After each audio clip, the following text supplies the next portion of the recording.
and we look forward to hearing from each of them today. So now to Senator Durbin, Ranking Member. Thank you, Chairman Grassley, and congratulations to the nominees, their families, and friends. First, a matter of record.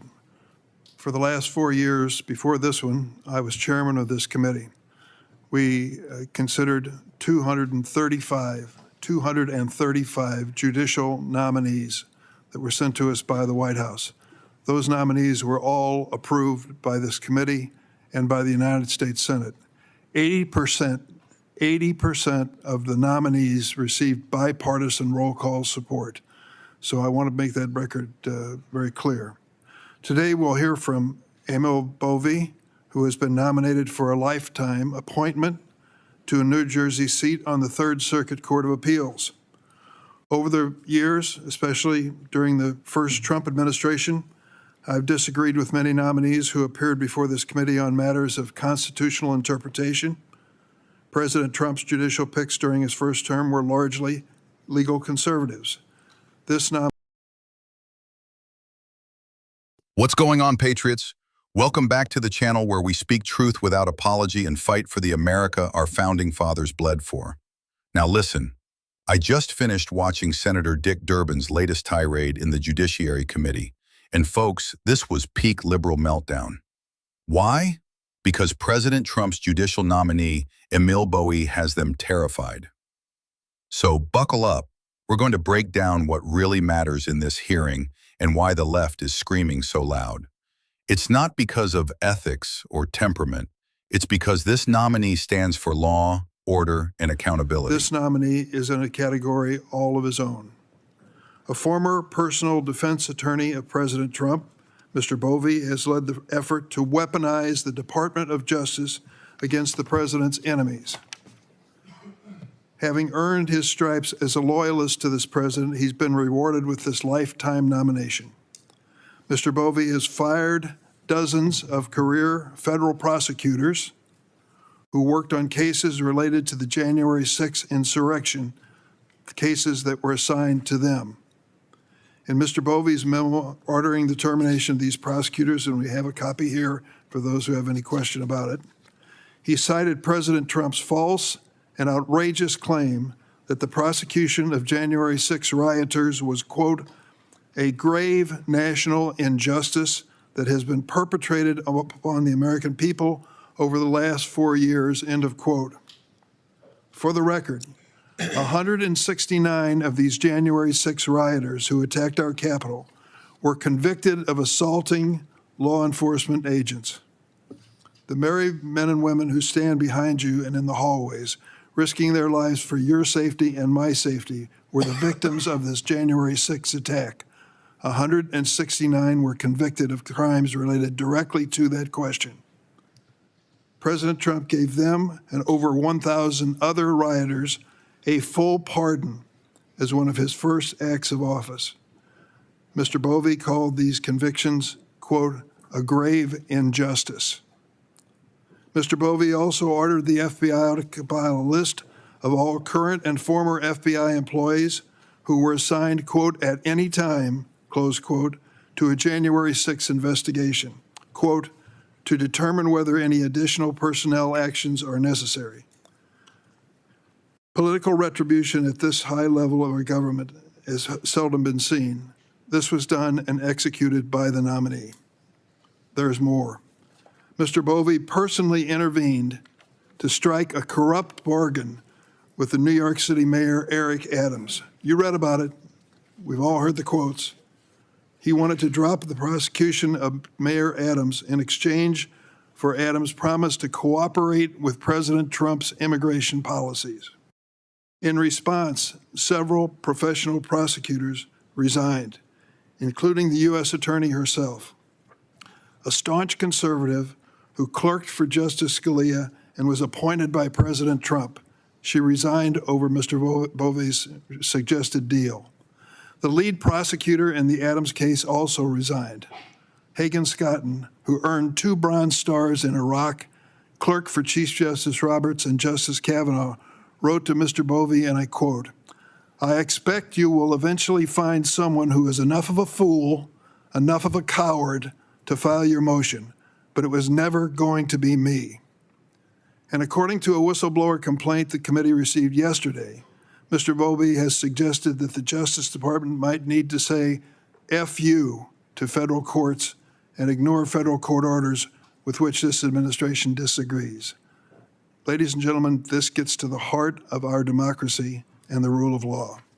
As Senator Kennedy of Louisiana has rightly reminded previous nominees, and I quote, "Don't ever, ever take the position that you're not going to follow an order of the federal court, ever," end of quote. These serious allegations against Mr. Boie came not from the ACLU, but from a career Justice Department lawyer who was promoted by the Trump administration and is best known for defending the first Trump administration's immigration policies in court. He has now put his reputation on the line to inform this committee on the judiciary of what Mr. Bovie's wrongdoing was, and predictably he's being attacked by the president's MAGA lapdogs. In addition to Mr. Bovie's unethical conduct, there are serious questions about his temperament. According to public reporting, Mr. Boie was the subject of an internal investigation over his, quote, abusive, quote, bellicose management style while serving as a federal prosecutor in the Southern District of New York. Just what we need in a federal judge with a lifetime appointment. His fellow prosecutors noted that Mr. Boie has a quick temper and he belittled his co-workers. In one instance, his poor management contributed to a botched case in which an individual convicted of serious charges related to evading foreign sanction was allowed to go free. My Republican colleagues may brush these examples aside. They may say Democrats have an axe to grind against Mr. Boie because of the role he's playing in the president's agenda. But the fact remains that complaints about Mr. Bovie's temperament and candor long predate his association with President Trump. I'd also like to address the process by which Mr. Boie was selected for this New Jersey seat. The White House engaged with Senator Booker and Senator Kim on this vacancy for only 3 months before announcing Mr. Bovie's nomination. And notably, the White House did not indicate it was considering Mr. Boie until 2 months into that process. Compare that to Biden White House's approach with Republican members of the committee. The Biden White House discussed 2 Sixth Circuit vacancies and a Fourth Circuit vacancy with home state senators for 7 months, 9 months, and 6 months, respectively, before making a selection. The White House also initially indicated that Senator Booker would be able to interview candidates other than Mr. Boie before then reversing course. Notably, Mr. Boie hardly has ties to New Jersey for this New Jersey-based seat.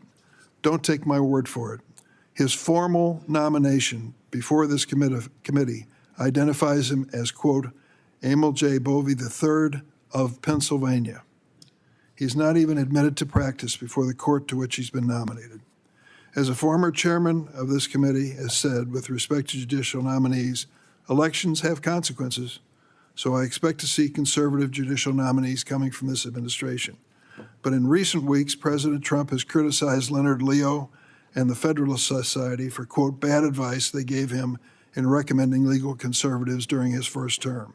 He's upset that his own judicial nominees have had the audacity to rule against the administration's illegal actions. With Mr. Boie, we see a sign of what is to come. President Trump cares little about statutory interpretation and the original meaning of the Constitution. He is looking for loyalty. He is looking for fierce retribution.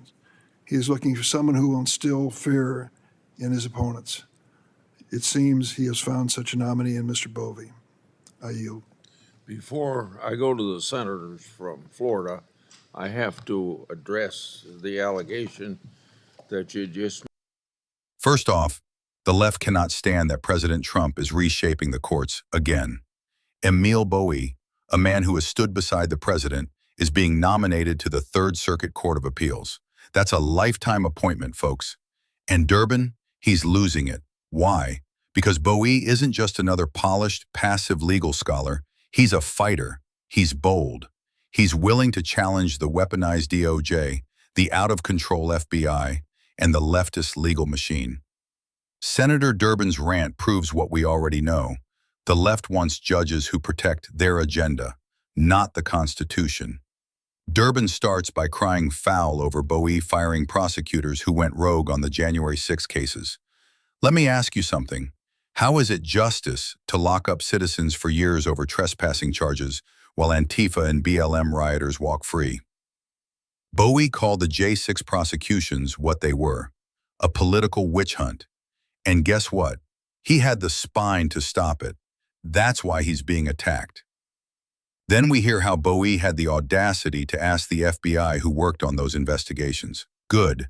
Transparency is not a crime, Senator Durbin. If agents acted politically, they should answer for it. That's not retribution. That's responsibility. Durbin flips out over an alleged deal with Mayor Eric Adams to cooperate on immigration in exchange for dropping a case. Look, we don't know the full details, but here's the truth. The Biden DOJ cut sweetheart deals all the time. Hunter Biden ring a bell? Oh, that's right. Selective outrage. We're supposed to be upset because a few prosecutors quit? Let me tell you something. If they were too offended to follow orders from a presidentially appointed DOJ official, maybe they weren't the right people to be there in the first place. This isn't about decorum. This is about deep state insiders refusing to let go of their power. Durbin claims Boie hinted at ignoring court orders. If that's true, yes, that's a serious statement. But let's not pretend like Democrats haven't cheered cities defying federal immigration law or blue states ignoring Supreme Court rulings on the Second Amendment. Spare us the sanctimony. Then it turns into a character assassination. Durbin says Boie has a bad temperament. Translation, he's not a spineless bureaucrat. You know who else was called angry, rude, and difficult? Donald J. Trump. And thank God for that. This is the left's tactic. If they can't destroy your record, they'll destroy your reputation. But patriots don't back down from a fight. Durbin said it himself. This isn't about qualifications. It's about loyalty. They know Boie is loyal, not to Trump as a person, but to the America First vision, secure borders, strong law enforcement, and judges who interpret the Constitution instead of rewriting it. The left wants judges who legislate from the bench. Boie, he'll follow the law and hold people accountable. That's why they're terrified. Oh, and their big bombshell? Boie is from Pennsylvania, not New Jersey. Who cares? He's more qualified than half the activist judges the Democrats push, and yes, he knows how to do the job. This is nitpicking and desperation. So let me end with this. What we're seeing isn't about Emil Boie. It's about the future of the judiciary. President Trump is done playing nice. He's done trusting so-called conservatives who stab him in the back. He's picking warriors now.